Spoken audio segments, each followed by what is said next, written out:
اس سے اگر مذاکرات کی کوئی بات کرتا ہے تو یاد رکھے اس دہشت گرد سے بہتر ہے کچے کے ڈاکوؤں سے مذاکرات کر لیے جائیں.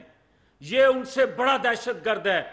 کبھی بھی عمران خان سے مذاکرات نہیں ہو سکتے.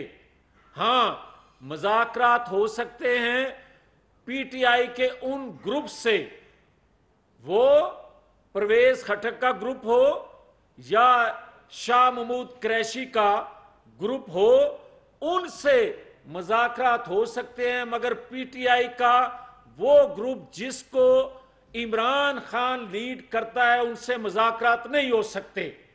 اور کبھی بھی اگر اس سے مذاکرات ہوں گے تو پھر تمام دہشت گردوں سے جو پاکستان کے اندر ہیں ان سے پھر مذاکرات سب کو کرنے پڑیں گے.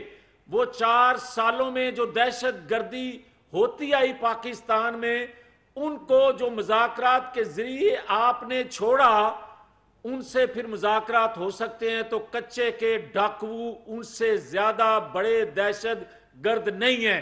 زمان پارک کا ڈاکو، چور، لٹیرا، بد کردار اس سے بڑا دہشت گرد ہے. اس سے مذاکرات نہیں کیے جا سکتے.